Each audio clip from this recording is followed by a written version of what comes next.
And so my overall sense was that the standard appeared to shift, and we've been in this mode all year, and this narrative, and the narrative is not coming from, it's not coming from internally, it's not coming from the officiating department, but the narrative all year has been, hey, they're letting them play, right? Fouls were down, significantly down all year. We've talked about holding numbers being down. And then as you get into the postseason, when fouls do tend to drop off a little bit compared to the regular season, they were down even further. When you look at Super Bowl 55, 17 total fouls for both teams. That was more than the AFC and NFC championship games combined, where there were only 14 total. So whenever there's more flags, there's going to be more conversation, and you better hope that those fouls are there. And I want to get your input, because there were some questionable calls, and it felt like, especially in that second quarter, and look, officials don't even keep track necessarily of how many fouls are on one team or the other. They keep track of information, you know, what number, those types of things. But it felt like the calls were going against the Chiefs. They were extending Bucs drives, and one, you know, took away an interception from Tyrann Mathieu. What was your take on the quality of the fouls that were called? Well, I mean, I didn't enjoy the game. I didn't enjoy the game, not from the perspective of the team's play. I just didn't enjoy what I saw in the first half for the reasons that you just stated. It's like the standard changed. And I heard from some of our announcers who said, why do we have ticky-tack calls being made in this game? When you look back at the Green Bay game against Tampa Bay, those holds that weren't called in that game, were far more egregious than the ones in this game that were called. So I knew there was going to be heat in this, coming from Kansas City. But I also think, Dean, that you have to look at the style of play, because I thought it was interesting when you look at the scheme, the defensive scheme of Tampa Bay versus Kansas City.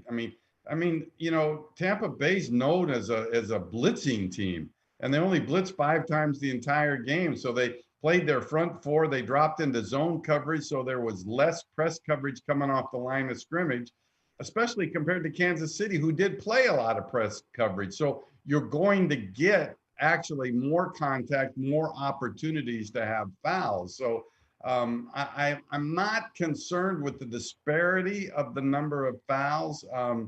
I am concerned with the change of the standard, and I think we got to talk about some of those. And the big defensive pass interference that we saw here, that on Evans, Breeland's call. I think that's tangled feet. I get it. The rule specifically says that, if both players are playing the ball and they tangle feet, it's not a foul. If neither player is actually playing the ball and they tangle feet, it's not a foul. But if one player is playing the ball and the other one is not playing the ball and the feet tangled, then the foul is on the one that was not playing the ball. But, Breeland to me was looking back, and then he turned momentarily, but they tangled feet, and that's a big play, and I don't think it's a foul. I see how it looks from the official standpoint, because Evans goes to the ground, but this first play, Dean, I just don't think is enough for a foul, period. Yeah, it's an interesting play because, like you said, the tangled feet, there's an element of tangled feet, and that's always a really difficult play for officials to officiate in real time, because most of the time pass interference is going to occur right above the waist, and you're going to have contact in that upper body area, a grab, a pull, a turn, whatever it may be. And it's tough in real time. That's why you're always focusing on, okay, are both players playing the ball? Okay, they go to the ground. There's nothing other than tangled feet, no foul. I did think their feet tangled. I think Breeland on the way to the ground made some contact. I don't know how much, but he made some contact with Evans' lower leg.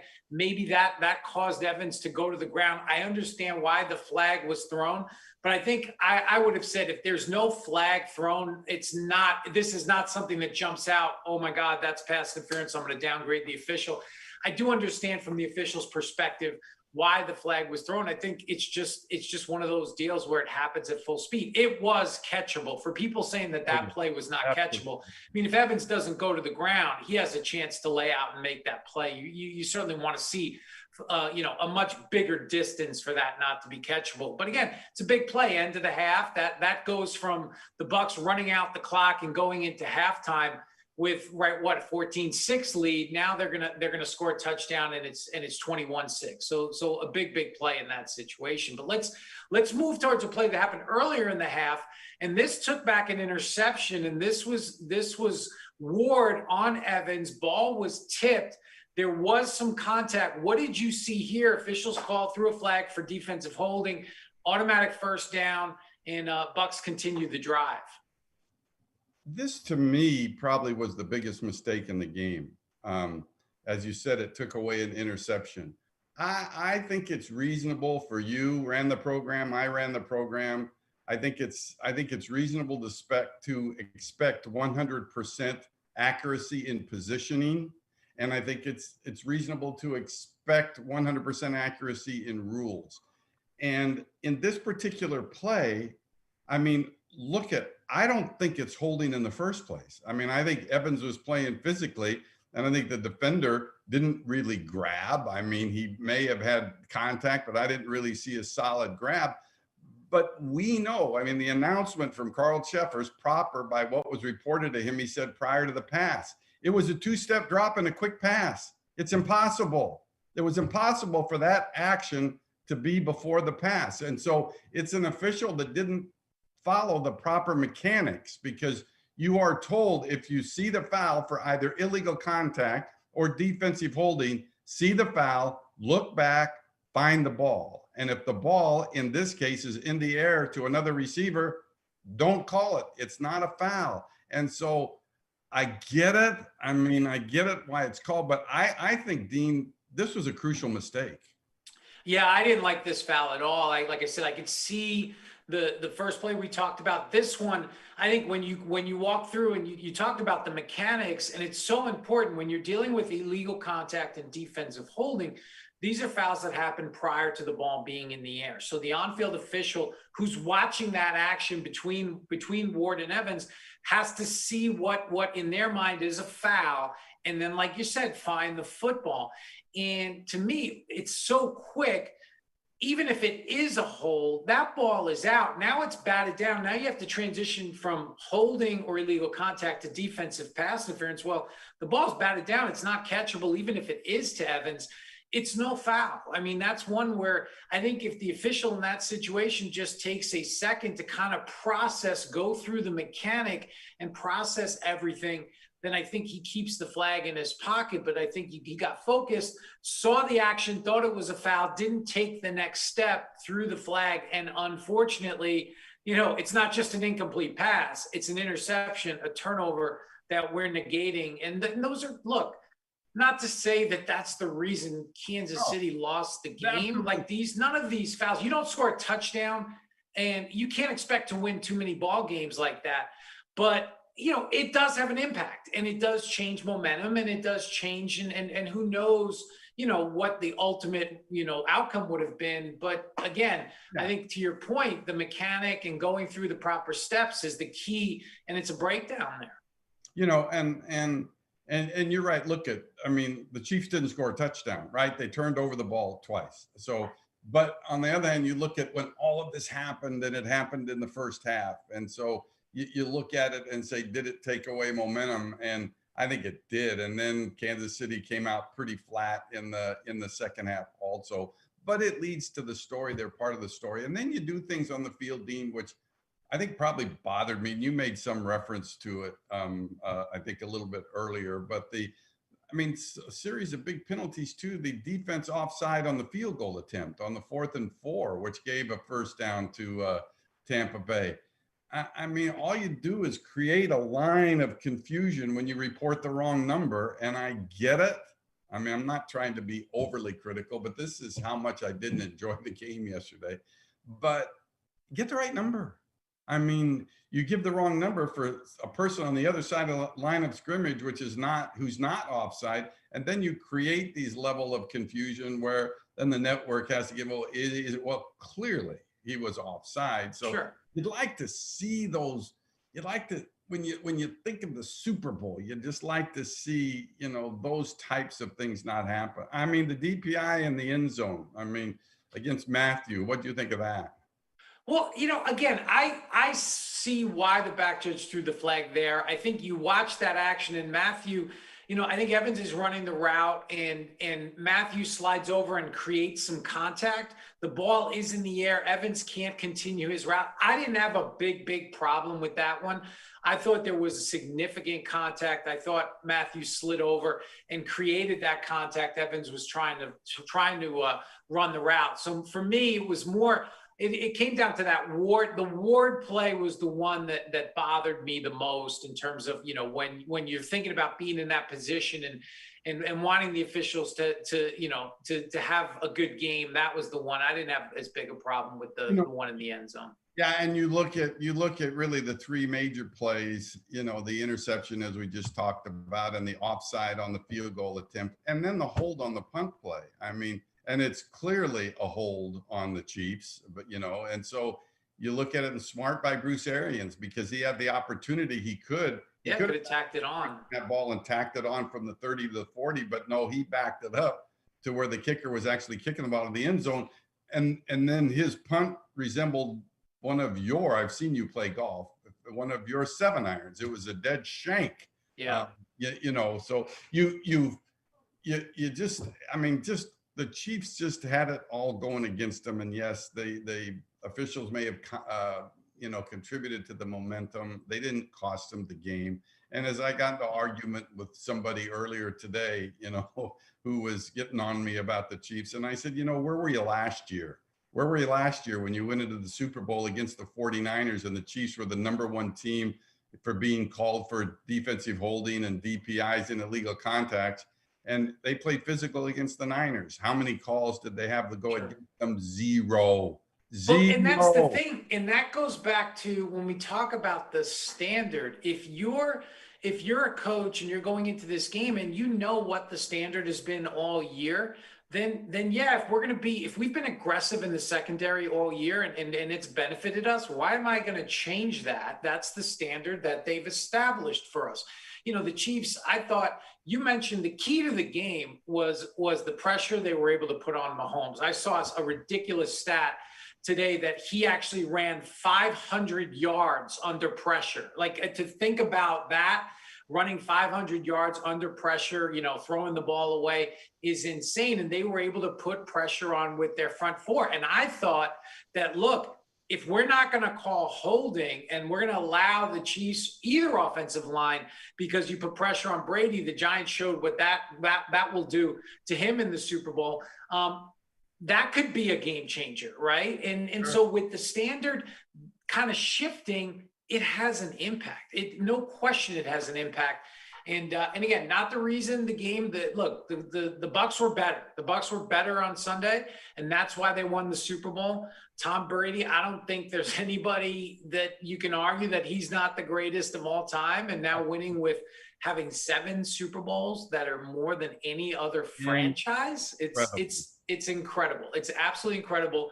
And I know you and he share, you're on the TB12 diet because you are the same thing. You want to continue to perform at a high level, or at least a high level for you. So you're eating all that good stuff and not partaking in anything, that would, not alcohol or anything like that. I know you refrain from that. So I think that's good to see, Mike. Yeah. Well, it is good to see. Gail, get my Tito's ready, would you? I'll be down in just a second. Let's talk a bit about the competition committee, because you've gone to competition committees as the head of officiating, as have I. What are your thoughts going into this meeting? What would you talk to them about when you go into the meeting this upcoming off season, if you were still in charge?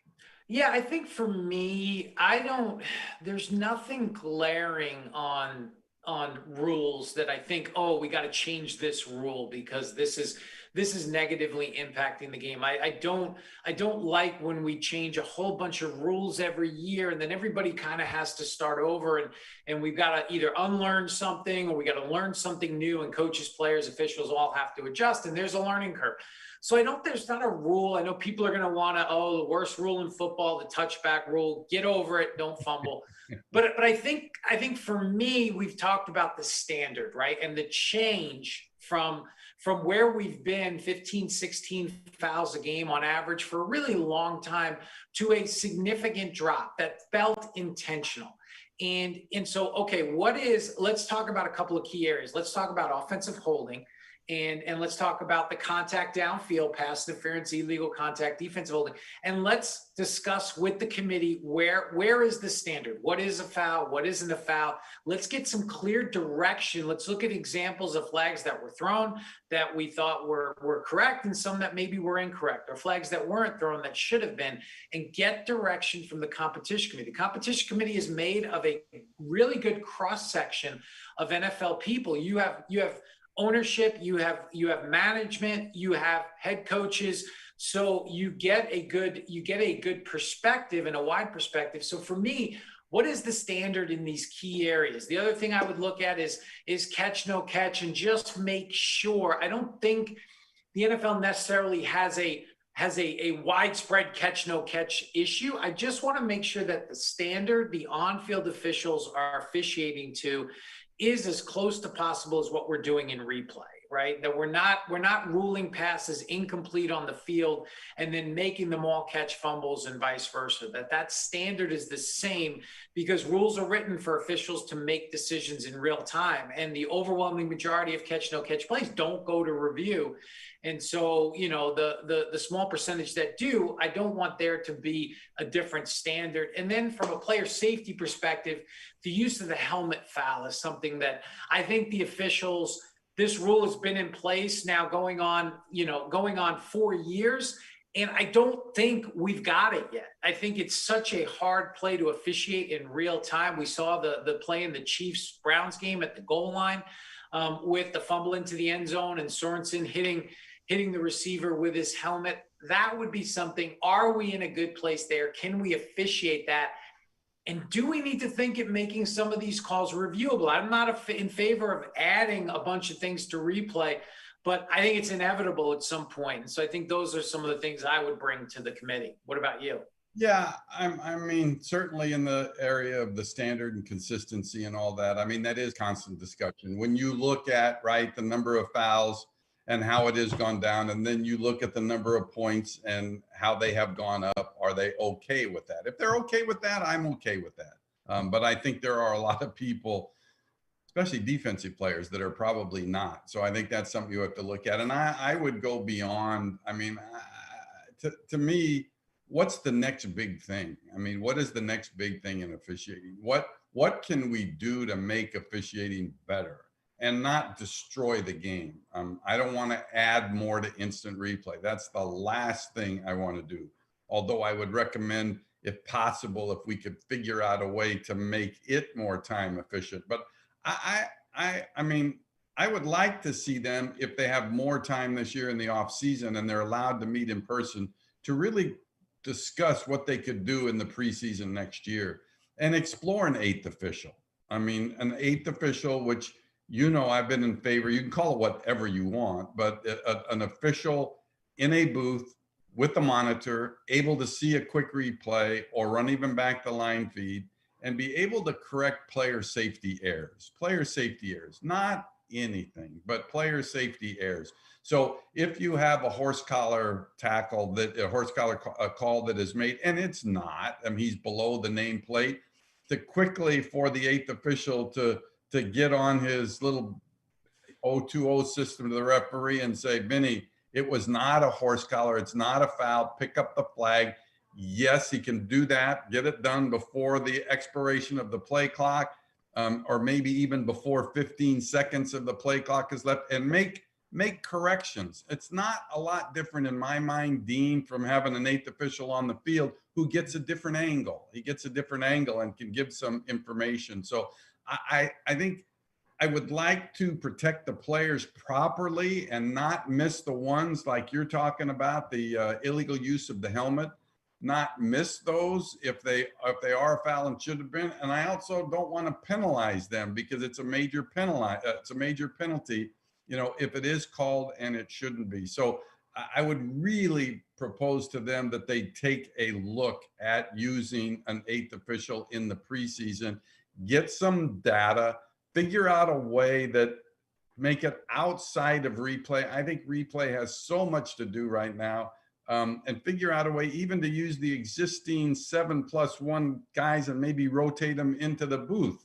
But that would be something that to me is a major step to try to improve officiating. I agree with you. I don't see any major rule changes coming. I don't think there needs to be, but we all did. I did. Sometimes you made changes with rules and it was like you put a Band-Aid on a problem instead of trying to really figure out how you could really take a much wider, broader approach. And so I know they won't think about doing it without some data in the preseason, but that's the direction that I would go with the committee to try to make a major step.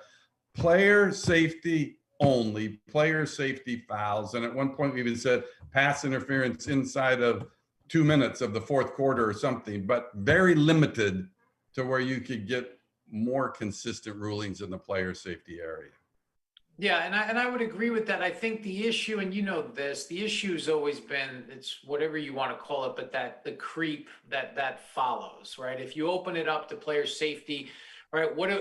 We just got done talking about the Super Bowl, and we weren't talking about safety issues. We were talking about pass interference. And then people want to say, well, if you can fix the horse collar, why can't you fix the pass interference, the defensive hold? I think we've seen in those subjective areas like pass interference that really didn't work in 2019. So I would be in favor of a limited system, and you just have to guard against opening it up. And once you open that door, how wide do you want that door to kind of swing open? And I think they will study it in the preseason. Obviously last year they didn't have a preseason. They weren't able to do things like that.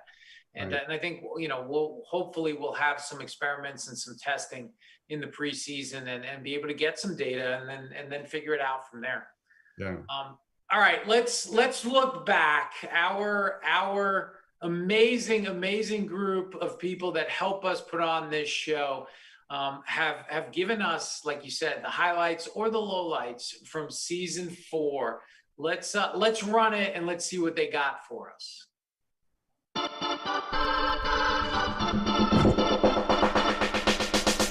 We're going to do this program now. If the phone rings, would you pick it up? Put it right by you. You still have a rotary phone, Mike? No, push button, but it is a landline. Welcome to Good Calls. Welcome to Good Call. Again, welcome to Good Calls. Good Calls. Last call, whatever call it is. That was very good. You got so upset about the Buffalo people that you even called the show by the wrong name. Michael Pereira, the UFC fighter, and Mike Pereira, the rules analyst on Fox Sports, obviously going to the same trainer. And for my next bout, I will be taking on Mike Davis's 2-year-old boy. That'll be my next fight. Money on the Davis kid. By the end of the show, I will reveal my middle name, by the way. Hey, who has 2 thumbs, never officiated, and was in charge of NFL officials? This guy. Dean trains all of the replay officials in college. So if you don't like a replay decision that's made in college, let me know, please. If you live in Detroit, and you don't like a decision that's made, let me know, please. Let Dean fire up. Send him. What's good is that there's not. What do you think about those replay decisions? There's not a lot of negativity on my Twitter feed, so I need more negativity. I just think you got to look at the 2 markets. I'd rather have the Buffalo newspapers upset than the LA newspapers. Bills Mafia, can you please forgive me for a joke?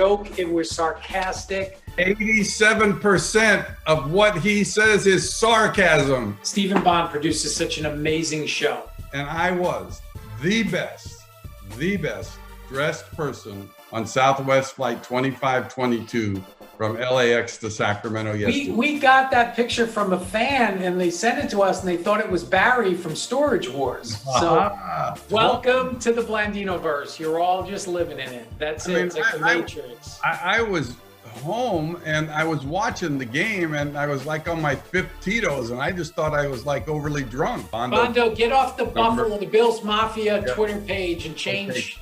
Okay. Can we have some numbers here as we're talking about? No, oh, there Thank we you. Bondo's Buffalo Bills. The Bills. The Bills. The Bills. The Bills. The Bills. Bills. Another Buffalo Bills reference. He's the new magician in Las Vegas. When it ever Salt opens Bay. up Do you to know the- Salt Bay is, Mike? Do you know that he's supposed to be Salt Bay? Are you familiar with that? The magician. He's a magician, right? Salt Bay is, yes, he's a magician. It was, by Southern California standards, a little chilly last night. So I'm like, hey, I'm going to start a fire. Well, as soon as I lit that thing, it blew up in my face and I burned. And if you know me, how sensitive I am about my hair, I burned some of my hair and the side of my face. You can't see it because I've been applying aloe all night and all day, but I lost some hair last night and I'm very upset about it. Well, the good news is you won't have to color your hair this coming weekend then. I don't use Just for Men. I will when I need it. And we won't even get into the story about Mike Pereira working at the NFL. And his hair was one color on Friday. And then Monday, miraculously, he came in. It was a completely different color. But we won't talk Oh my about God, was it completely different? All right, that's it. Are we done? What do we that's have the coming up? show. You know, I want more of the stuff before the show. Like I like that when we're getting ready. And I know some of it's not safe for air, but I like that. And you know, how many times Mike, how many times do you think we've made reference to the Buffalo Bills on this show? Now, how many times do you think we didn't make reference to the Buffalo Bills on the show? Between the Buffalo Bills and Stephen Bondo's mother, I mean, How did Bondo's mom not make it? Bondo, I know. I guess my the new two- best friend, and we don't get one mention. must be through. But you know what stood out to me in all those highlights, and you said you would reveal your middle name, and I know. I kind of in the back of my mind know it's kind of weird, but I don't remember what it was. But you never did reveal it. It's not weird. Can you reveal it? Yes, my middle name. So, okay.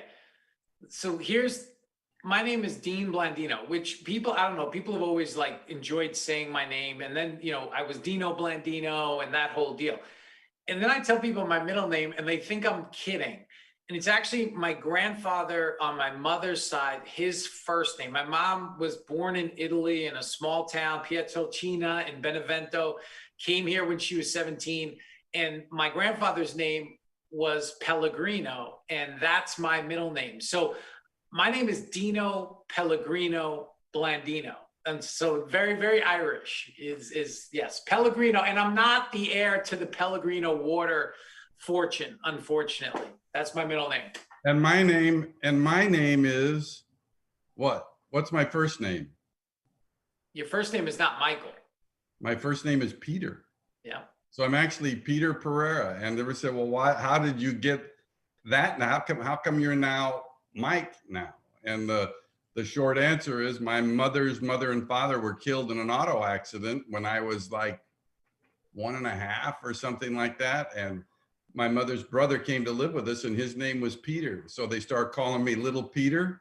And my dad said he didn't want me called Little Peter for the rest of my life. So they went by my middle name from that point on. How come I've never heard that story? And you are now Little Peter forever. That's Little Peter Pereira right there, folks. And Dino Pellegrino. That's right. What was this now? Dean searching for more hate tweets. Yeah, the weekend memes are in full force. Full force. Him and that camera. It was amazing. But that's it. This is the last call for the 2020 season. It was an unbelievable season. We got through it. Thank you to everyone who was a part of it and made this show happen and everything else that we were able to bring to the table. And thanks, Mike, for being a gracious co-host. I'll give you a compliment because I don't have to see you for a couple months. But thanks for everything. And thank you, Stephen Bond. Thank you, Mike Davis. Danielle Green, thank you for all that work that you put in days like today where we have to delay our show into the evening hours. It's been a lot of fun, Dean. Look forward to next year. Take care, guys. For the best stories, easy to find scores, and comprehensive team pages, plus access to every live Fox Sports game and exclusive bonus cameras, download the all-new Fox Sports app now.